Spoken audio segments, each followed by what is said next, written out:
बाहर की यात्रा। इस यात्रा की शुरुआत जन्म की तलहटी पर होती है और यात्रा का अंतिम पड़ाव मोक्ष महल के चौखट पर होता है। आत्म साधना में उतरने वाले साधक कभी कभी जरूरतानुसार बाहर की यात्रा को रोक देते हैं।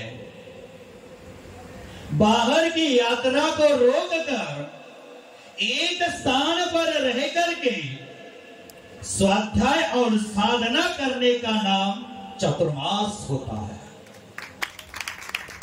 किसी एक स्थान पर ठहर जाने का मतलब यह नहीं होता कि साधक अपनी भीतरी यात्रा को रोक सके। जैसे इस धरती पर बहता हुआ पानी है, उस पानी को बांध लगाकर हम रोक देते हैं। जो पानी की नीचे की ओर जाने वाली गति थी उसको रोकने का पुरुषार्थ करते हैं, लेकिन पानी को नीचे जाने की गति को रोकना, इसका मतलब पानी की गति नहीं रुकती है।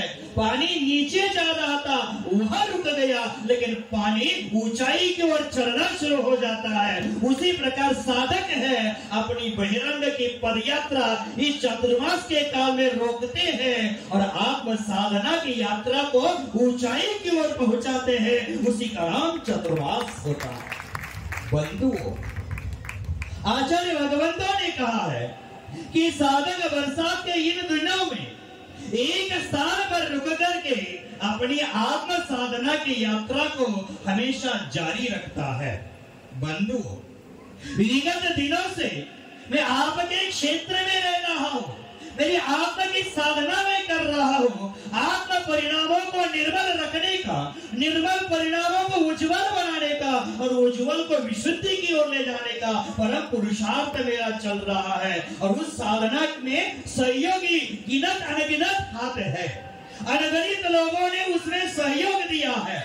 और उस साधना की यात्रा में आगे बढ़ते बढ़ते मैंने सोचा भी नहीं था कि किसी बंडेल नगर में मेरा 4 महीने का पड़ाव हो जाएगा।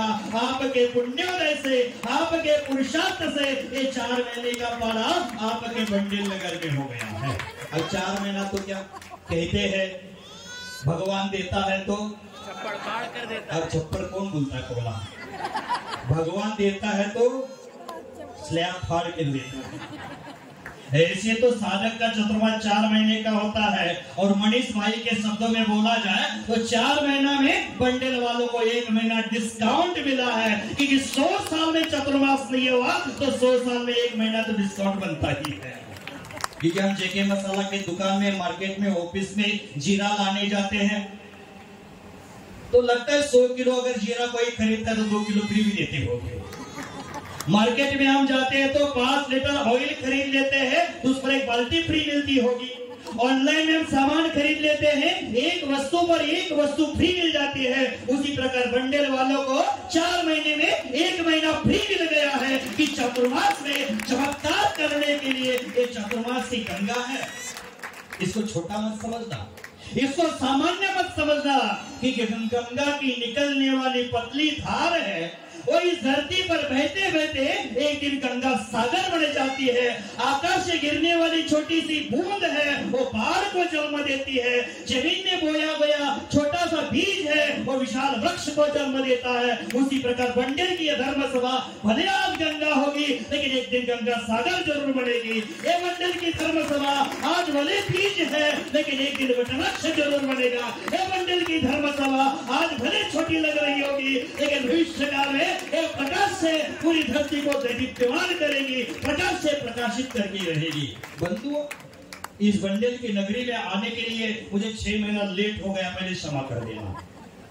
क्योंकि मैं बेलगछिया से निकला था शिखर जी की यात्रा करने हेतु, और शिखर जी की यात्रा करने निकल तो पड़ा मैं, यात्रा पर चलना बात अलग होता है और यात्रा की पूर्णता करना बात अलग होता है। एक आनंद की यात्रा होती है और एक यात्रा का आनंद होता है। आप सभी लोग यात्रा का आनंद लेते हैं, लेकिन हम साधक अगर आनंद की यात्रा करते हैं, उस आनंद की यात्रा करके देख लेना कि साधु के मन में कभी एक जैसा भाव रहता नहीं है, परिणामों में क्षण क्षण बदलाव हो जाता है। मैंने तो यात्रा वहां से प्रारंभ कर दी शिखर जी जाने के लिए, लेकिन बीच में जेटिया रोड वाले हो अथवा हफ्ता बाजार वाले हो, उन्होंने मुझे 3-4 महीना वही रुकवा दिया। मैं जेटिया रोड से निकल करके आपके यहाँ जो महोत्सव था, सिद्धों की आराधना थी, उसके आगे पीछे यहाँ पहुंचकर मैं आगे की यात्रा प्रारंभ करने वाला था। लेकिन क्या पता मेरी रोटी 5 महीना की बंडेल में रुकी थी, इसलिए जेटिया वालों ने मुझे रोक रखा था, हफ्ता बाजार वालों ने रोक रखा था। अब मेरी रोटी, लेकिन रोटी आपकी नहीं है, विजय मीना भाई की है। आपकी रोटी तो हमने खाई ही नहीं है, आपकी रोटी मैंने अभी तक खाई ही नहीं है।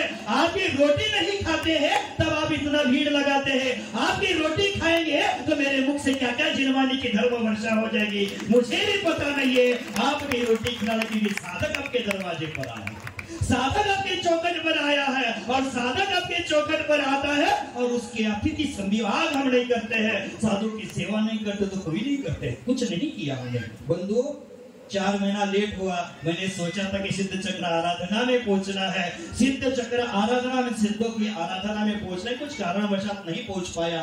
उस समय पहुंचता तो सिद्ध चक्र आराधना में पहुंच जाता, लेकिन अभी पहुंचा हूं आपको सिद्ध भगवान बनाने का मार्ग देने के लिए पहुंचा हूं और सिद्धों के गुणों की प्राप्ति कराने हेतु पहुंचा हूं। बंधु, ये चतुर्मास है, ये चतुर्मास का काल है। चतुर्मास के काल में संत जन होते हैं, ऋषि जन होते हैं, साधक जन होते हैं और कृषक किसान होते हैं। उनके लिए 4 माह बहुत महत्वपूर्ण होते हैं। बंधु, अभी कौन सा मास निकल गया? आषाढ़ मास में अगर आप अलसी हो जाते, मुझे आमंत्रण देने नहीं पहुंचते, अपनी भावना प्रकट नहीं करते, तो मैं बंडल में कहा आता बंडल मास बनकर। अगर आषाढ़ में आप अलसी बनते तो साधक का चतुर्मास नहीं मिलता। अब कौन सा मास चल रहा है? सावन का महीना। कौन सा पवन? ये सावन का महीना है। ध्यान रखना बंधु, आषाढ़ में अलसी नहीं होना है, श्रावण में धर्म श्रवण करना है, भादों में भद्र परिणाम करना है, अश्विन में अश्व पर बैठना है और कार्तिक में धर्म की कीर्ति करना है। यही तो 4 माह होता है। आषाढ़ में अलसी नहीं हुए आप, अब श्रावण में धर्म श्रवण करना भूलना नहीं है, क्योंकि धर्म कर्णांजलि में बांध करके अपने अंतर हृदय में उतारना है, तो हमें धर्म श्रवण करना है। श्रवण साधक जन है। चतुर्मास में आने वाले इन दिनों में धर्म गंगा बहाने के लिए तैयार होते हैं और श्रावक समाज है वो मुनियों की धर्म गंगा सुनने के लिए लालायित होता है, प्रयासरत होता है। तो बंधु, इस चतुर्मास की मंगल वेला में मैं आपको प्रथम ही कहना चाहता हूं कि इस प्रथम वेला में, इस सभागार में किसी ने मंगल दीप प्रज्वलित किए होंगे, किसी ने चित्र का अनावरण किया होगा, किसी ने मंगल कलशों की स्थापना की होगी। अब यहाँ आए हुए जियागंज मुर्शिदाबाद से लोग आए थे, हजारीबाग से लोग आए थे, दुलियान से लोग आए थे, उन्होंने दीप प्रज्वलन किया होगा, चित्र का अनावरण किया होगा। मुनि व्यवस्था समिति के सदस्य गणों ने कलश की स्थापना की बोली ली होगी, हमारे अनु भाई के परिवार ने कलश स्थापना की बोली ली होगी, और विजय भाई का तो क्या कहना, उनके लिए मेरे पास शब्द नहीं है। मैं तो कहता हूँ सारी धरती का कागज किया जाए, समंदर का मसी किया जाए और कल्पवृक्ष की लेखनी की जाए, इन धर्मात्माओं के गुणों का वर्णन करना नामुमकिन है, मुश्किल है ऐसे परिवारों का वर्णन करना। क्योंकि मैं कोलकाता में प्रवेश कर गया था, लगता है 10 अप्रैल अथवा 12 अप्रैल को प्रवेश किया था 2022 में। 12 अप्रैल 22 से लेकर आज तक उनका चौका कभी बंद नहीं हुआ है। रोज वो आहार दान करते, क्योंकि उनको पता है आहार दान की महिमा क्या है, आहार दान का महत्व क्या है, साधक की साधना में सहयोगी बनने का महत्व क्या है, उनको पता है। उसको मालूम है हमारा आहार दान योग्य पात्र को देना चाहिए। जहाँ सही साधना के शिखर पर साधक ज्यादा है उसकी साधना में हमें सहयोगी बनना चाहिए। और वो लगभग यहाँ आज 50-60 किलोमीटर आकर के साधु के करांजुली में, साधु के करपात्र में रोटी का ग्रास चढ़ा देते हैं और एक ग्रास साधु को खिलाकर उनकी संतुष्टि नहीं है। मुझे लगता है बंडल में आने के बाद उनके चौके में रोज 25-30 लोग खाना ऐसे ही खा रहे हैं। ये साधक के पीछे लगकर साधना की ओर कदम बढ़ाने का लक्ष्य है और साधना की ओर कदम बढ़ाना है। मैं यहाँ क्षेत्र में साधना कर रहा था, सभी लोगों ने कलशों की स्थापना की है, चित्र का अनावरण कर दिया है, लेकिन मैं कहता हूँ मात्र दीप प्रज्वलन करने से काम नहीं चलेगा, मात्र चित्र का अनावरण करने से काम नहीं चलेगा, मात्र शास्त्र भेंट करने से काम नहीं चलेगा। क्योंकि बीच में शास्त्र भी भेंट किया था, लगता है पवन भाई अमित जी के परिवार था, काकुड़गाची से आए, सॉरी जो जंगीपुर से है, कि पिछले चतुर्मास का जो हीरो था, चतुर्मास का कर्णधार था, तो धर्मेंद्र भाई छाबड़ा, उन्होंने शास्त्र बीच में भेंट कर दिया, किसी ने पाद प्रक्षालित कर दिया। बंधु मैं कहता हूँ मात्र चित्र का अनावरण नहीं, इस चतुर्मास में चेतना का अनावरण होना चाहिए। इस चतुर्मास में मात्र कलश स्थापना नहीं करना है, हमारे अंतर हृदय में श्रद्धा की स्थापना होनी चाहिए। इस चतुर्मास में मात्र शास्त्र भेद नहीं करना है, शास्त्र का स्वाध्याय करके अपने परिणामों की निर्मलता करने का प्रयास करना चाहिए। मात्र बहिरंग का दीप प्रज्वलित करके काम नहीं होगा, अंतरंग में जो अहंकार का अंधकार बैठा है, अज्ञान का अंधकार बैठा है, उसको प्रकाशमय बनाने का कार्य करना चाहिए। हमारे अंतर हृदय को प्रकाशित करने का कार्य इस चतुर्मास में कर देना। बंधु ये चतुर्मास कोई साधारण चतुर्मास नहीं रहेगा। ये चतुर्मास के काल में आप लोग बोलते हैं महाराज हमें कुछ पता नहीं, हमें कुछ पता नहीं, पहली बार चतुर्मास हो रहा है, पहली बार चतुर्मास हो रहा है। इस अज्ञानता में मत रहना, अज्ञानता में मत रहना कि हमने पहली बार चतुर्मास करा रहे, पहली बार चतुर्मास हो रहा है। अज्ञानता में मत रहना, ज्ञान लेना और आगे बढ़ते जाना। मैं हमेशा कहता हूं वातावरण को श्रद्धा के साथ बनाकर रखिए, वातावरण को श्रद्धा के साथ बनाए रखिए, निश्चित ही धर्म की प्रभावना व्यापक स्तर पर हो जाएगी। विश्वास के साथ एक क्षमा जलाए रखिए, विश्वास के साथ एक क्षमा जलाए रखिए। सुबह जरूर होगी, माहौल बनाए रखिए, सुबह जरूर होगी, माहौल बनाए रखिए। बंधुओं इस चतुर्मास के 4 माह के काल में हमें माहौल बनाकर रखा है और माहौल बनाकर हम रखेंगे तो हमारे जीवन में महती प्रभावना अवश्य हो जाएगी। क्योंकि चतुर्मास वर्षा योग भी कहते हैं और वर्षा योग है वो 2 शब्दों से मिलकर बना हुआ शब्द है, वर्षा और योग। वर्षा का अर्थ है पानी का बरसना और योग का अर्थ है जोड़ जाना। अर्थात आकाश से वर्षा होती है, वह धरती से जुड़ जाती है तो धरती से अंकुर की उत्पत्ति हो जाती है। आज वर्षा योग की स्थापना नहीं, श्रमण और संयोग, समन और श्रावक के संयोग का दिन है। आपकी धरती, आपके हृदय रूपी उर्वरा को जो केर कचरे से भरा हुआ है, उस केर कचरे से खाली करना है और गुरु महाराज हमारे हृदय रूपी उर्वरा में श्रद्धा के जो बीज अर्पण करते हैं, उसमें एक दिन वृक्ष रूप को बनाने का कार्य आप सभी लोगों को करना। बंधु चतुर्मास मात्र साधुओं को बुलाना, पंडाल बनवाना, स्थापना की बोलियां करना, खाना पीना करना। आजकल तो शादी ब्याह में ड्रेस कोड बनते थे, अब धार्मिक अनुष्ठान में भी ड्रेस कोड बनने लगे। बनाओ, बनाने के लिए विरोध नहीं है, लेकिन ध्यान रखना बिना ड्रेस वालों के सामने आने के लिए ड्रेस कोड की क्या आवश्यकता है। जिसके पास ड्रेस ही नहीं है, ड्रेस ही नहीं है, उसके सामने ड्रेस कोड दिखावा नहीं। इस चतुर्मास में हमारी आत्म साधना की ओर बढ़ना है और वह आत्म साधना की ओर बढ़ने के लिए सबसे जरूरी है हमारे अंतरंग में बैठा हुआ युगो है, उसको शांत करना। आपने टीवी में एड सुना होगा इनो का, क्या एड है? इनो 6 सेकंड में क्या, सुनो सुनो सुनो सुनो, मनोज भाई, इनो 6 सेकंड में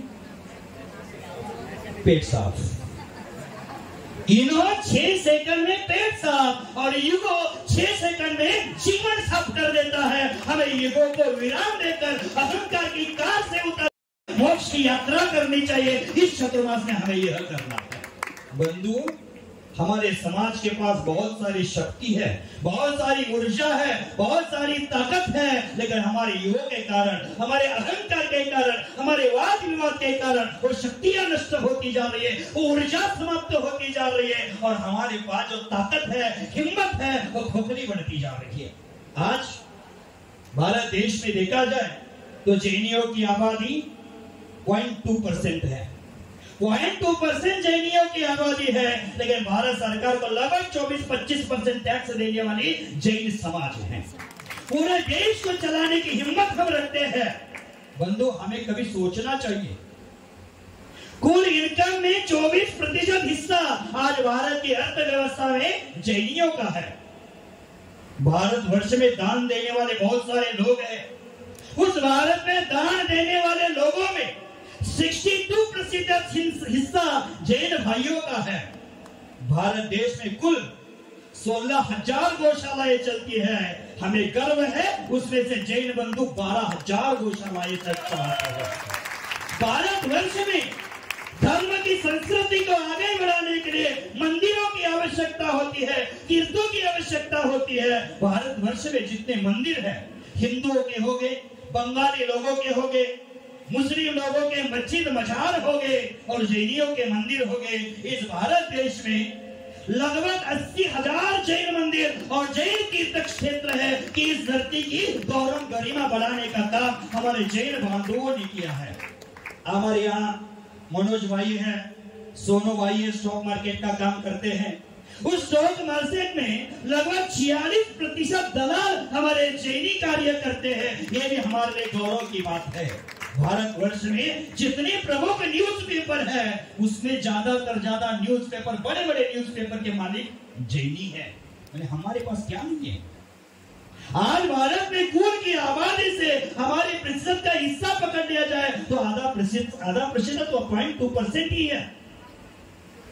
हमारे लिए देखा जाता है कि हम कहीं भी कमी नहीं है, लेकिन हम पीछे पड़ रहे हैं मात्र आपसी अहंकार के कारण, आपसी वाद विवाद के कारण। मैं बंडल वालों को कहना चाहता हूं, मैं आपके नगर में वाद विवाद लगाने नहीं आया हूं, मैं आपसी संवाद जोड़ने आया हूं। मैं विवाद का विघटन करने नहीं, मैं समाज का संगठन करने आया हूं।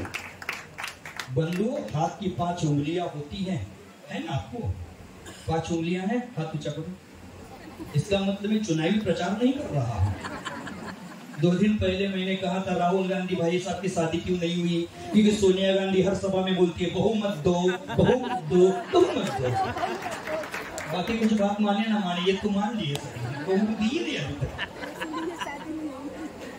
तो हाथ की उंगलियां 5 होती है।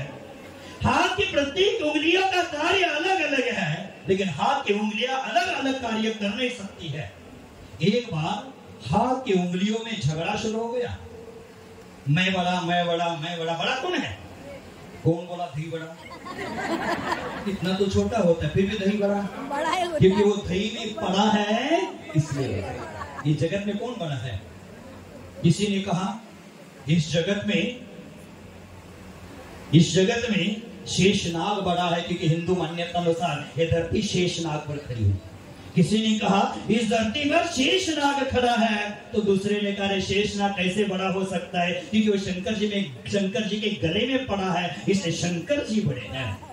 तो तीसरे ने कहा शंकर जी कैसे बड़े हो सकते हैं, क्योंकि शंकर जी कैलाश पर्वत पर खड़े हैं, इसलिए कैलाश पर्वत बड़ा है। तो चौथे ने कहा अरे कैलाश पर्वत कैसे बड़ा है, वो तो हनुमान जी के हाथों में खड़ा है, इसलिए हनुमान जी बड़े हैं। पांचवे ने कहा हनुमान जी कैसे बड़े, क्योंकि हनुमान जी राम जी के चरणों में पड़े हैं, इसलिए राम जी बड़े। छठे ने कहा अरे हनुमान राम कैसे बड़े, क्योंकि वह तो वशिष्ठ गुरु के चरणों में पड़े, इसलिए जगत में सबसे बड़ा कौन? गुरु। और गुरु कैसे बड़े हैं, तो गुरु तो परमात्मा के चरणों में पड़े हैं, इसलिए गुरु बड़े हैं। इस जगत में बड़ा कौन है? पैसे से बड़ा है वो बड़ा है, कद से बड़ा है वो बड़ा है, शरीर से बड़ा है वो बड़ा है, जिसकी दुकानदारी फैक्ट्रियां बड़ी है वो बड़ी है नहीं, जो बड़प्पन से दूर खड़ा है वह सबसे बड़ा है। जो बड़प्पन से दूर खड़ा है वह सबसे बड़ा होता है। हमें मात्र पैसे से बड़ा नहीं होना है, मात्र युगों से बड़ा नहीं होना है, ना पद से बड़ा नहीं होना है, ना कद से नहीं बड़ा होना है, ना प्रतिष्ठा से बड़ा होना है। हमें अपने बड़प्पन से बड़ा होना है, हमें अपने बड़प्पन से बड़ा होना है। बंधु, 5 उंगलियों में झगड़ा चल गया, आपके पास समय है ना?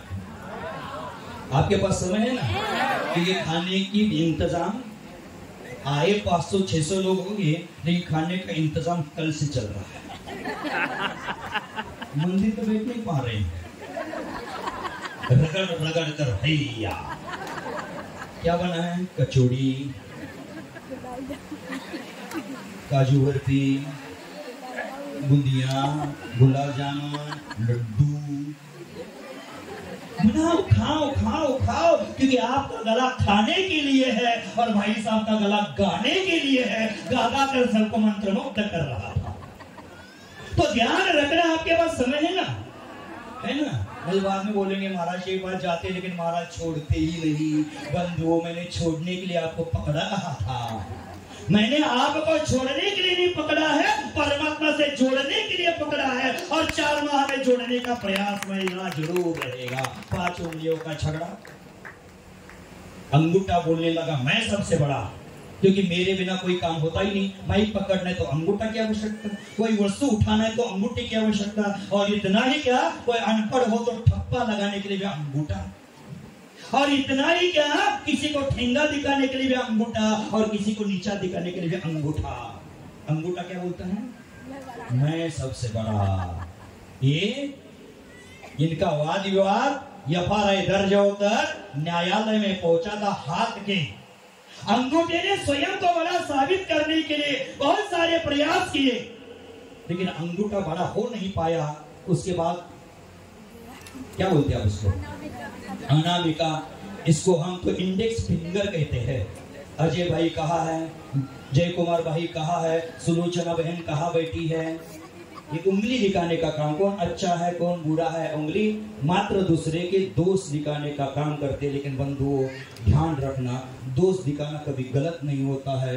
दोष दिखाना दूसरे को सुधारने का मौका भी देता है, ये ध्यान रखना। ये उंगली कहते मैं सबको, कौन कहा गया कौन कहा गया, इधर रेलवे स्टेशन है, इधर एयरपोर्ट है, इधर वीआईपी रोड है, इधर काकुड़गाची है, इधर चौरंगी है, इधर बंगवासी है, इधर डबसन है, इधर जेटिया रोड है, इधर हफ्ता बाजार है, इधर बेलगछिया है, और कोई बचा क्या है? अरे लास्ट वाला स्टॉपेज यहाँ से जाने के बाद मैं आपकी निंदा तो 4 महीने बिल्कुल नहीं करूंगा, यहाँ से जाने के बाद खूब मन भर कर करूंगा, क्योंकि मुझे और जीना है। पर ये सब यात्रा कहाँ क्या क्या है, कहाँ क्या क्या है, दिखाने का कार्य तो ये उंगली करती है। इसलिए मैं बड़ी हूँ। ये उंगली अनामिका ने क्या कहा? मैं बड़ी हूँ। बाद में इसको क्या कहते हैं? Middle finger. ये मिडल फिंगर कह रहा है कि मैं बड़ी हूँ, मैं बड़ी हूँ, क्योंकि 5 उंगलियों में सबसे मैं अर्जुन जैसी मध्य में खड़ी हूँ, इसलिए मैं सबसे बड़ी हूँ, क्योंकि मैं सबसे ऊंची हूँ, इसलिए मैं बड़ी हूँ। उसके बाद शादी हो गया क्या? एंगेजमेंट की याद आ रही है, उसको रिंग फिंगर कहता है। हमारा छोटू आया है क्या कोल्हापुर का जवाई साहब? ये रिंग फिंगर कहती है कि मैं बड़ी हूँ, क्योंकि 2 दिलों का मिलन मेरे द्वारा होता है, 2 अपरिचितों का मिलन मेरे द्वारा होता है। विवाह करने की पूर्व तैयारी मेरे यहाँ रिंग पहनने से ही होती है, इसलिए मैं बड़ी हूँ। लेकिन विवाह टूट भी जाते हैं। अंगूठा खड़ा होता है तो मिलन कराती तो है, लेकिन टूट भी जाते हैं, डिवोर्स भी हो जाते हैं। आजकल प्रेम विवाह का प्रकरण चल रहा है। प्रेम विवाह शुरू में प्रेम होता है, बाद में विवाह होता है, प्रेम निकल जाता है, मात्र विवाह रहता है, वो प्रेम विवाह है। प्रेम विवाह में पति पत्नी से पहले साल में कहता है आहा चंद्रमुखी। हमारे जेके भाई 50 साल के बाद भी कहते हैं, बात अलग है। ऐसा भाव, ऐसी पति पत्नी का जोड़ा मैंने दीक्षा लेने के बाद 20 साल में देखा ही नहीं है। ऐसे आदर्श दाम्पत्य जीवन जीना चाहिए, उनका आदर्श हम सबको लेना चाहिए। तो पहले साल में पति पत्नी से कहते हैं आहा, अजीब है क्या, चंद्रमुखी। अरे पहले साल में इसको पत्नी के चेहरे में चंद्र दिखता है, इसको 2 दिन भूखा रखा जाए तो चंद्र में रोटी दिखना शुरू हो जाए। पहले साल में चंद्रमुखी, 2 साल में सूर्यमुखी, 3 साल में आप ही बताते हैं। फिर बोलते हैं महाराज महिलाओं के बारे में बहुत कुछ बोलते हैं, लेकिन मैं महिलाओं के बारे में गलत कभी ज्यादा बोलता नहीं, क्योंकि नारी को नारी मत समझो, नारी है रत्नों की खान। नारी ने जन्म दिया 2400 भगवान। अगर ये नारी नहीं होती तो नर कहां से जन्म लेता, अगर नारी नहीं होती तो नारायण कहां से बनते, नारी नहीं होती तो तीर्थंकर कहां से आते। नारी कल भी भारी, आज भी भारी, पुरुष कल भी आभारी, आज भी आभारी। क्योंकि आज भारत संस्कृति के देवी देवताओं का नाम लिया जाता है, पहले किसका लेता है? देखो, राम का नाम लेने के पहले सीताराम सीताराम सीताराम, कृष्ण का नाम लेने के पहले राधे श्याम राधे श्याम राधे श्याम, माता पिता का नहीं लोगे, माता का पहले नाम। लेकिन ये एक जगह पुरुष का नाम भी लिया जाता है, हमारे पक्ष में भी कुछ रहता है, शंकर पार्वती भोलेनाथ। पहले शिव पार्वती बोलते हैं ना, वो बोलते हैं। मैंने सभी जगह महिलाओं को पहला स्थान दिया जाता है, लेकिन मैं यहाँ थोड़ा अलग बोल रहा था। पहले साल में अगर भूल गया तो बोल देना सोनू भैया, इधर सोनम बैठे फिर भी बोल देना। पहले साल में, दूसरे साल में, तीसरे साल में, तेरा कौन सा हो गया? पहले साल में चंद्रमुखी, दूसरे साल में सूर्यमुखी, तीसरे साल में ज्वालामुखी, और चौथे साल में चढ़ जा छत पर, कूद जा नीचे, तू भी सुखू है मैं भी सुखू। अब ताली बजाने वाले ने बोला होगा अभी कभी। तो ये रिंग फिंगर है, 2 दिलों का मिलन करने के लिए होती है, 2 दिलों का मिलन करती है। कम टूटते हैं रिश्ते, कम टूटते हैं रिश्ते, कभी टूटना नहीं चाहिए, क्योंकि रिश्ते मात्र कच्चे धागे के नहीं होते, वो रिश्ते पक्के बंधन होते हैं। और एक रिश्ता जुड़ गया तो कभी टूटना नहीं चाहिए। जैसे मेरा और आपका बना है, भक्त और भगवान का बना है, गुरु और शिष्य का बना है, वो कभी रिश्ता टूटना नहीं चाहिए छोटी छोटी घटनाओं के कारण। तो कहाँ पहुंचा था? Ring finger. उसके बाद वो बोलते आपसे बड़े तो होंगे, अंगूठे के बिना कोई काम नहीं होता है, हमें पता है। ये इंडेक्स फिंगर है, सबके दोस्त दिखाती है, हमें पता है। ये मिडल फिंगर है, सबसे ऊंची है, मध्य में खड़ी है, सुरक्षा के लिए 2 उंगलियां बगल में खड़ी है, हमें पता है। ये रिंग फिंगर 2 दिलों का मिलन कराती है, हमें पता है। लेकिन ये करधनी करती है। बड़े बड़े आप काम करते होंगे, लेकिन कान में जब खुजली होती है तो वहां अंगूठा नहीं डाला जाता, वो करधनी करती है। बड़े बड़े काम आप करते होंगे, लेकिन जब गुरु को नमस्कार करते हैं, भगवान को नमस्कार करते हैं, तो सबके आगे मैं ही खड़ी होती हूँ। इसलिए अगर नतमस्तक जमीन को स्पर्श करते हुए मनीषा बहन जैसे अगर शुद्धि कहते होंगे, तो वो छोटी लिटिल फिंगर कहती है 5 उंगलियों का भार मैं ही संभाल लेती हूँ, इसलिए मैं सबसे। तो हाथ जो जज था वो निर्णय क्या देगा? आपके गांव में हम पहुंचे हैं, ये मत समझना कि अन्य भैया अग्रसर होकर मुझे बुलाया था, मंत्री जी ने अग्रसर होकर मुझे बुलाया था, अजय भैया मुझे बुला रहा होगा, सेवा कर रहा होगा, मैं उनका पक्ष लूंगा। ऐसा कभी नहीं होगा, क्योंकि मैं समाज में जब पहुंचता हूँ वकील बनकर नहीं, जज बनकर पहुंचता हूँ। वकील और जज एक ही किताब की पढ़ाई करके उच्च पद पर पहुंचते हैं, लेकिन वकील पक्षपात करता है, लेकिन जज कभी पक्षपात नहीं करता है। मेरे द्वारा आपके बंडल में पक्षपात की भावना मत रखना। मैं सत्य को सत्य और झूठ को झूठ बोलने की हिम्मत रखता हूँ, क्योंकि मैं साधक की और वृत्तियों की रोटी खाता हूँ। तो 5 अंगुली का जज के पास निर्णय गया, तो जज ने बोला कि अंगूठा बड़ा अपनी जगह पर है, इंडेक्स फिंगर अपनी जगह है, मिडिल फिंगर अपनी जगह है, रिंग फिंगर अपनी जगह है, और लिटिल फिंगर अपनी जगह है, लेकिन ये 5 उंगलियां एक साथ बनती तो मुट्ठी बन जाती है, और मुट्ठी से किसी की 32 भी बाहर निकाल सकते हैं। मुट्ठी से किसी की बत्ती से भी बाहर निकाल सकते हैं। मैं बंजर समाज को पहले दिन ही जागृत करना चाहता हूँ। समाज में बहुत सारे विकास के काम करना है। अपने अपने युगों को लेकर उंगलियों को फैलाना मत, उस उंगलियों को मुट्ठी बनाना और समाज को विकास के शिखर पर पहुंचाना, यह कार्य चतुर्मास में करना है। अगर वाद विवाद में पढ़ते जाएंगे तो काम खत्म। क्योंकि मेरे गुरुजी ने मुझे कहा है, वाद विवाद में मत पढ़ना, करना निज आत्म ध्यान। वाद विवाद में मत पड़ना, करना निज आत्म ध्यान। आत्म ध्यान से तू बनेगा स्वयं अरिहंत सिद्ध भगवान। मुझे अरिहंत सिद्ध भगवान बनना है, वाद विवाद में पढ़ना नहीं। क्योंकि वादे वादे मरीषिति जैनहा, जैन वाद करने में आज मर रहे हैं, पीछे जा रहे हैं, हमारा नुकसान हो रहा है, वो हम देख नहीं पा रहे हैं। बंधुओं, मैं बंडल के साथ सभी नगरों से आए हुए समाजवासियों को कहता हूँ, संगठन ही जीवन है, विघटन ही मृत्यु है। हमें संगठित रहना है, तभी जाकर जीवन जीने की कला हमें प्राप्त हो जाएगी। और जिससे विघटित हो जाएंगे, होशियार जैन धर्म के संवत्सर के अस्तित्व को नष्ट करने में हमें समय नहीं लग जाएगा। हमें विवाद में नहीं पड़ना, इस चतुर्मास में संगठित रहने का प्रयास करना है। इस चतुर्मास को, इस वर्षा योग को हमें एक अच्छा माहौल बनाकर समाप्ति की ओर ले जाना है।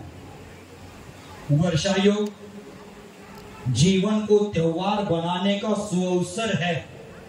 इस अवसर को श्रावक संत के सन्निधि में बैठकर अपने बर्बाद होते हुए जीवन को आबाद करता है। और आषाढ़ माह में धर्म की बाढ़ में बहकर सावन तक पावन होकर भाद्रपद में भद्रता को जागृत कर लेता है। और जो भद्र होने से वंचित रह जाता है, वो क्वार तक कोरा और कार्तिक तक कायर होकर धर्म से पलायन कर जाता है। ये चतुर्मास कार्तिक तक कायर होने के लिए नहीं, ये चतुर्मास कायर से वीर बनने के लिए है, महावीर बनने के लिए। हमारा मार्ग क्रमांक उस महावीरता की ओर होना चाहिए। हमारे जीवन की नैया है, उस महावीर के जीवन में मिलाने के लिए होना चाहिए। निश्चित ये 4 माह जीवन की आपाधापी में कोई ज्यादा मायना नहीं रखते हैं। इस सभागार में जो 10-5 साल के हैं, वो सोच रहे होंगे कि मुझे बड़ा होना है, पढ़ाई लिखाई करके मुझे बहुत पैसा कमाना है, धनवान बनना है, फलाना ठिकाना। जो युवा हो गए हैं, उनकी चिंता होगी शादी करना है, 2-4 बच्चे पैदा करना है। अब 2-4 का सिस्टम ही खत्म हो गया है। अब सिस्टम क्या है? भारत सरकार ने कहा हम 2 हमारे 2, लेकिन हम क्या कर रहे हैं? जैनियों को कहता हूँ, हम 2 हमारे 2 पर रुकना नहीं है, हम 2 हमारे 3 बना लेना। एक मम्मी के लिए, एक पापा के लिए। हम 2 हमारे 3 की संस्कृति अपना लेना, एक मम्मी के लिए और एक पापा के लिए, और तीसरा देश और धर्म के लिए तीसरा भी पैदा कर देना। मैं मुझे स्वयं गौरवान्वित करता हूँ कि मेरे माँ बाप की मैं तीसरी संतान हूँ, और उन्होंने धर्म के लिए दान किया है, तो तीसरी संतान भी जरूर होना चाहिए। जो शादीशुदा उनको बच्चे पैदा करने की चिंता होगी, जिन्होंने बच्चे पैदा कर रहा है उसको शिक्षा देने की चिंता होगी, जो शिक्षा ले रहे हैं उनको बड़े बड़े पोस्ट पर जाने की चिंता होगी, जो बड़े बड़े पोस्ट पर है उनको पैसा कमाने की चिंता होगी। इस चिंता में हम एक दिन मर जाएंगे, वो किसी को चिंता ही नहीं है। करिष्यामि करिष्यामि इति चिंतया मरिष्यामि मरिष्यामि इति विस्मया। मैं ये करूंगा, मैं वो करूंगा, तो करके गंगा सागर बन जाती है। यह सच है। ये 4 माह में आकाश में बादल आएंगे, एक दिन बरसने लगेंगे, और बादल की नन्ही नन्ही बूंदें हैं एक विशाल बाढ़ को जन्म देती है। जब छोटी छोटी नन्ही सी बादल की बूंदें वर्षा की देख लेना। हमने उदाहरण दिया था कि 2 व्यक्ति वाद विवाद करते हैं, जैसे मनोज भैया है और धीरज भैया है, वाद विवाद कर रहे हैं। उनके घर में कोई मांगलिक कार्य होता है, एक दूसरे के घर में जाते एक थाली में खाते हैं। उनके घर में कोई दुखद घटना घटती है तो उनके घर में जाकर बैठक में जाते हुए नमोकार मंत्र देते हैं, उस परिवार को सांत्वना देते हैं, उस परिवार को धीर देते हैं। माने सुख और दुख के समय में हम सब एक हो जाते हैं, लेकिन दुख की बात है मंदिर में आने से वाद विवाद करते हैं। अरे पागल, धर्म कर रहा है कि अधर्म फैला रहा है। हम व्यावहारिक जीवन में एक साथ हो जाते हैं, व्यावहारिक कार्यों में एक साथ हो जाते हैं, और मंदिर में आकर वाद विवाद क्यों करते हैं? आज मेरे सामने जितने भी लोग बैठे हुए हैं उनको सबों को संकल्प करना है कि मैं मेरे कारण से समाज को विघटित नहीं करूंगा। मेरा दिन रात प्रयास रहेगा समाज को संगठित करने का, समाज को जोड़ने का और जोड़ आगे बढ़ाने का मेरा संकल्प रहेगा। सबों को आज संकल्प करना। ये महावीर भगवान का दिव्य संदेश है, जियो और मात्र नारों में बना है। जियो और जीने दो का दिव्य संदेश महावीर ने दिया है, लेकिन मैं आज बंडल के सभागार से और एक संदेश उसके साथ जोड़ना चाहता हूँ। जियो और जीने दो के साथ साथ आज वर्तमान के परिवेश में जुड़ो और जुड़ने दो का संदेश देने की आवश्यकता है। खुद धर्म से जुड़ो, औरों को धर्म से जोड़ने का प्रयास। हम बंगाल जैसे प्रांत में रहते हैं, संगठित रहोगे तो भविष्य आपका सुरक्षित है, और विघटित रहेगा अपना जीवन बर्बाद। ये बंगाल की धरती छोड़कर आपको भागना पड़ेगा, यहाँ आपको जीने नहीं देगा कोई। इसलिए क्या महत्वपूर्ण हमारे लिए संगठन। एक एक उंगली है, कोई भी तोड़ सकता है, मरोड़ सकता है, लेकिन मुट्ठी बनने के बाद किसी की हिम्मत नहीं होती उसकी तोड़ने की और उसको मरोड़ने की। लकड़ी एक है तो उसको तोड़ी जा सकती है, लेकिन लकड़ी का बंडल बनता है, बंडल वासियों, लकड़ी का जब बंडल बनता है तो उसको तोड़ने की किसी की शक्ति नहीं। बंडल वासियों, संकल्प कर देना बंडल की भांति हम सब एक रहेंगे, मुट्ठी बनकर हमारी शक्ति का प्रदर्शन कर देंगे, मुट्ठी बनकर समाज को विकास के चरम शिखर पर पहुंचा देंगे। ये हमारा संकल्प होना चाहिए, तभी 4 महीने आपके जीवन में चमत्कार जरूर कर सकते हैं। आप इस 4 माह को छोटा मत समझना, अपने हृदय के द्वार खोलकर रखना। और हृदय के द्वार खोलकर रखोगे तो ये चतुर्मास चमत्कार घटित कर सकता है। अपने जीवन में सत्य का सूरज और आनंद का झरना अपने जीवन में प्रवाहित कर सकता है। चतुर्मास के 4 माह साधक और श्रावक के लिए एक स्वर्णिम अवसर है। अवसर का समुचित उपयोग करने में ही समझदार आदमी की बुद्धिमानी है। किसी ने बोला महाराज जी वहां रहेंगे तुम जाएंगे नहीं आएंगे तो मेरा कुछ नुकसान नहीं है, नुकसान आपका है। 100 साल के बाद चतुर्मास की बेला, चतुर्मास का 100 अवसर मिला है और आप बोलेंगे यहाँ नहीं जाएंगे, दूसरा बोलेगा वहां नहीं जाएंगे, तीसरा बोलेगा उच्च चौकी में नहीं जाएंगे, 5वां बोलेगा उच्च चौकी में नहीं जाएंगे। नुकसान किसका है? सब नेता लोग होते हैं ना, सब आपस में शाम को एक दूसरे से फोन से बात करते हैं और सामान्य जनता को भड़का देते हैं। नेतागिरी के पीछे आप अपना जीवन बर्बाद मत कर देना। साधु संत आपके नगर में आए हैं, जहां भी बैठे हो उनकी साधना और उनकी साथ का अपने जीवन में प्रयोग करना है। कि कहा जाता है एक घड़ी आधी में से पुण्याद करे साधु संगति, कटे कोटि अपराध। कोटि भोग में बांधे हुए अशुभ कर्म है, एक क्षण की साधु की संगति है वो नष्ट कर देती है। सज्जन की संगति सुख देती है, संत की संगति सुख देती है, जीवन का कनकन खिला देती है। पानी से पौधा खिलता है, चाबी से ताला खुलता है, सत्संग से सुख मिलता है, जीवन का कनकन खिलता है। साधु की संगत में आना है। बंडल वासियों को मैं कहता हूँ, मैं प्रवेश कर गया हूँ कितनी तारीख को? 1 तारीख। आज कितनी है? आप नए हैं बोलते बोलते 9 दिन तो निकल गया। 5 महीने का अवसर मिल गया था। मनीष भाई चिल्ला कर बोलता है 1 महीना डिस्काउंट, लेकिन इसके साथ ये भी दिया 9 महीना 9 दिन ये गया समय वापस नहीं मिलता। सागर की लहरें और समय किसी का इंतजार। 9 दिन तो निकल गए। कल से संकल्प करना कि साधु की संगति में जाएंगे, क्योंकि साधु की संगति का आनंद उसी को मिलता है जो सच्चे मन से, अच्छे दिल से साधु के चरणों में ईगो से रहित होकर मस्तक झुकाता है, उसको ही उसका आनंद मिल जाता है। जो आनंद लड्डू में नहीं है, बर्फी में नहीं है, काजू कतली में नहीं है, गुलाब जामुन में नहीं है, रसगुल्ला में नहीं है, रस कदम में नहीं है, वह आनंद साधु के के चरणों में है, वह मिठास साधु के चरणों में है, वह जरूर पहुंचना। मैं वाद विवाद लगाने के लिए आपके नगर में नहीं आया हूँ, मैं एकता की घंटा बजाने आया हूँ, एकता का शंखनाद करने आया हूँ, एकता का शंखध्वनि करने आया हूँ। मेरा प्रयास तो यही रहेगा, आपको जागृत होना है। बंधुओं, चातुर्मास का ये काल स्वर्णिम काल है। एक जीवन में 100 साल के बाद अवसर मिला है और इसका सदुपयोग करना समझदार व्यक्ति की बुद्धिमानी है। आदमी करवटें बदलता रहता है, सोचता है कब चातुर्मास आ जाए, कब चातुर्मास आ जाए, लेकिन 9 दिन निकल गए, बचे दिन निकलने में समय नहीं लगने वाला है। ये तो निकल ही जाएगा जीवन की तरह, क्योंकि कहते हैं बचपन सूर्य सुबह का, बचपन सूर्य सुबह का, दोपहर समझो जवानी। बचपन सूर्य सुबह का, दोपहर समझो जवानी। संध्या जर्जर बूढ़ापा, रात को खत्म कहानी।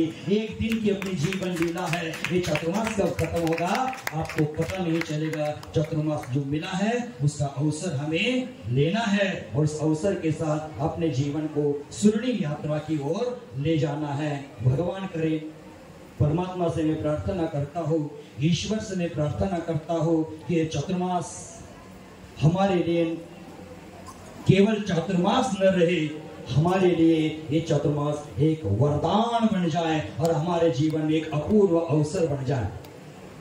यह जो बीच बीच में बूंदाबांदी होती रहती है, अगर हम लोग अपने हृदय के दरवाजे खोलते रहेंगे,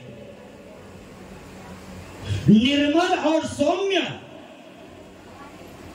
पानी के द्वारा हमारे हृदय को प्रक्षालित करते रहेंगे, तो हमारा हृदय पवित्र तो जरूर हो जाएगा। हृदय के द्वार बंद न करें, हृदय के द्वार बंद न करें। ध्यान रखें कि घड़ा जब तक नहीं भरता, जब तक वह पानी में डूबता नहीं। जब घड़ा पानी में डूबता है तभी जाकर उसमें पानी भर जाता है।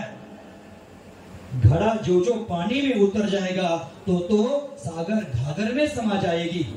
अगर चाहते हो गागर में सागर समा जाए तो गागर को डूबना होगा। चातुर्मास हम सबके लिए कल्याणकारी हो, धर्म संघ के लिए कल्याणकारी हो, समाज के लिए कल्याणकारी हो, तो हमारे चित्त को नया सुकून, नया आनंद और नया पवित्रता देने वाला बने। ऐसी परमपिता के चरणों में मैं प्रार्थना करता हूँ, ये चातुर्मास सबको सद्बुद्धि दे, धन वृद्धि करे, सबके जीवन में सौख्य दे, सबके जीवन में आनंद दे, सबके जीवन का सौभाग्य खिला दे, सबके जीवन में आनंद की लहर बना दे। और अंत में इतना करता हूँ कि ये चातुर्मास आप सबों को सीने से सीना लगाने की कला सिखा दे। क्योंकि टेलर होता है, हम यहाँ से जा रहे थे, आज सुबह आहार करके जा रहे थे, तो टेलर था, वो अपने टेबल पर कपड़ा बिछाकर पैंट की कटिंग कर रहा था। मुझे याद आया, उस टेलर के पास एक कैंची होती है और ये सुई होती है। कैंची सीधी जाती है लेकिन कपड़े को तोड़ने का काम करती है, और सुई धागे के साथ टेढ़ी मेढ़ी जाती है लेकिन कपड़ा जोड़ने का काम करते हैं। आपने आज तक बहुत सरल और सीधे लोगों को देखा होगा जो समाज को काटते जा रहे थे, लेकिन मैं सुई की तरह टेढ़ा जाऊंगा, लेकिन आपको जोड़ता जाऊंगा, जोड़ता जाऊंगा, जोड़ता जाऊंगा और जोड़कर एक नया इतिहास बना दूंगा। भले मेरा थोड़ा शब्द आपको टेढ़ा मेढ़ा लगता होगा, भले मेरा शब्द टेढ़ा मेढ़ा लगता होगा, लेकिन मेरी वाणी को कठोर मत समझना, क्योंकि मीठी दवाई से मलेरिया कभी ठीक नहीं होता है, उसके लिए कड़वी दवाई पीना पड़ता है। उसी प्रकार अगर हमारे इस दुखमय जीवन को सुखमय बनाना है तो मीठी सरल वाणी से कभी आपका जीवन सुखमय नहीं बनेगा। मेरी कड़वी वाणी आपको सहना पड़ेगा।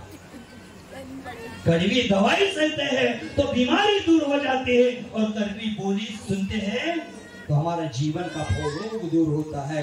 आप इस चातुर्मास में मेरी कठोरता मत जाना, क्योंकि नारियल भले ऊपर से कठोर होता है लेकिन अंतरंग में मुलायम और मीठा रस भरा पानी भरा होता है। मैं ऊपर से जरूर कठोर लगता होऊंगा लेकिन मेरे अंतर्हृदय में आपके सबों के प्रति हमेशा सद्भावना रहती है, वात्सल्य की भावना रहती है। सब एक दूसरे के साथ प्रेम से व्यवहार करे, यही लगता है। आज सबको संकल्प देता हूँ कि जिनमें जो वाद विवाद है, क्षमावली पर्व आएगा आज से 49 दिन के बाद, 49 डेज के बाद, इस साल प्लस महीना आया है तो और ज्यादा जाएगा, लेकिन चतुर्मास स्थापना दिवस के बाद 49 डेज के बाद दशलक्षण की शुरुआत होती है क्षमा धर्म से, और उसके ठीक 11वें दिन क्षमावली होती है। वो दशलक्षण महापर्व के बाद आप एक दूसरे को क्षमा मांगोगे, बात दूर की दूर छोड़ देना। आज चतुर्मास के स्थापना दिवस में जिनके साथ वाद विवाद है उनको आज क्षमा बोल देना, एक दूसरे से उत्तम क्षमा बोल देना। आज से हमारे पर्यूषण पर्व की शुरुआत हो जाएगी, आज से हमारे धर्म की शुरुआत हो जाएगी। एक दूसरे को, मुझे मुस्लिम भाइयों का एक कार्य बहुत अच्छा लगता है कि सीजन कितना भी तेज क्यों ना हो, नमाज का समय होता है तो दुकान बंद करके नमाज पढ़ने जाते हैं, और हम लोग सीजन हो तो पूजा अधूरी छोड़कर दुकान में बैठ जाते हैं।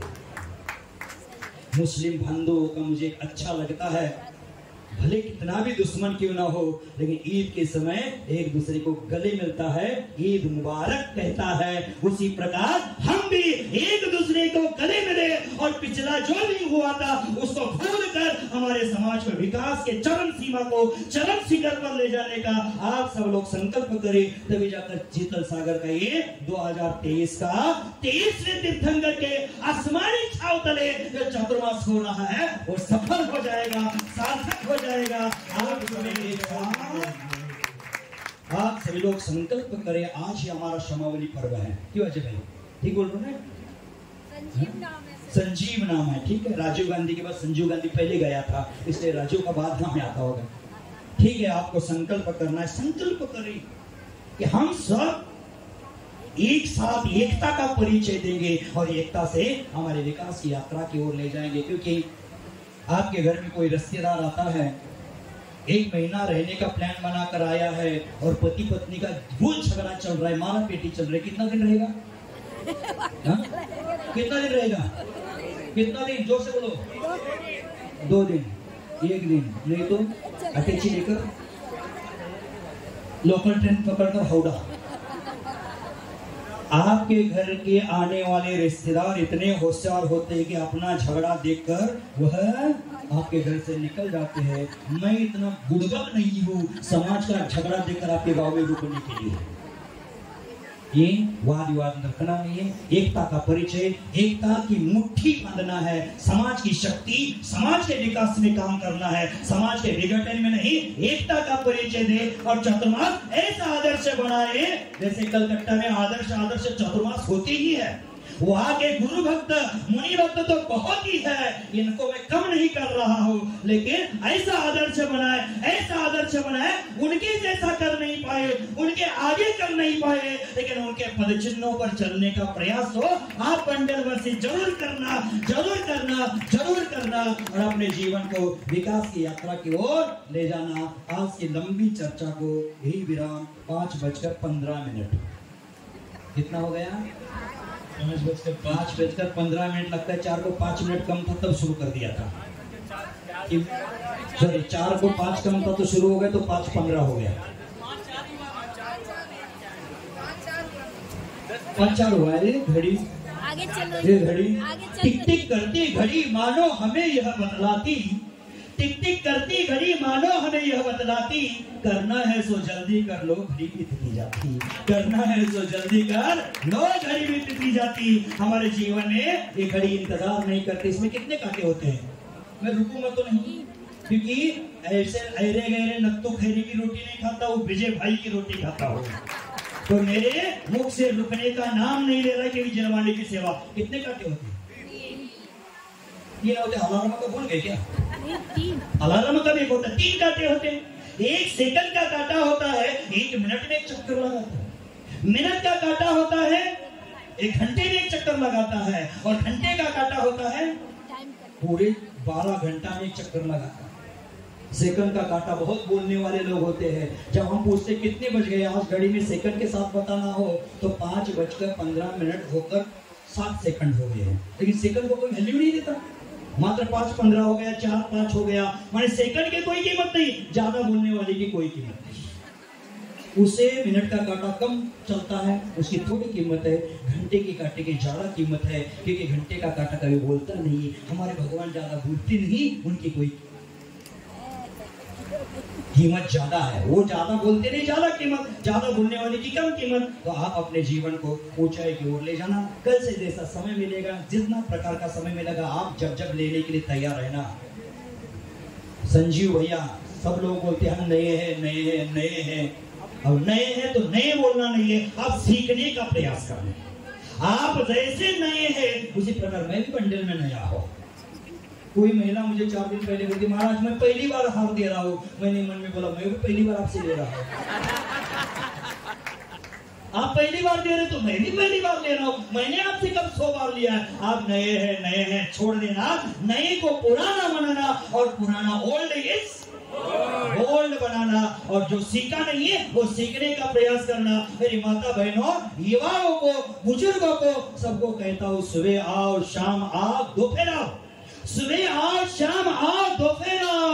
जब भी आओगे आप देने के लिए तैयार रहेंगे।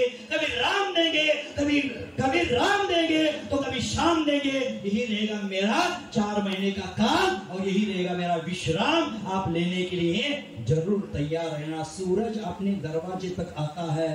सूरज की रोशनी घर में लेना है तो दरवाजा अपना खिड़की खोलना पड़ता है। अगर दरवाजा खिड़की बंद रखेगी तो रोशनी अंदर आएगी नहीं। उसी प्रकार मैं सूरज बनकर आपके नगर में आया हूँ। आपके हृदय के दरवाजे खोले रखना।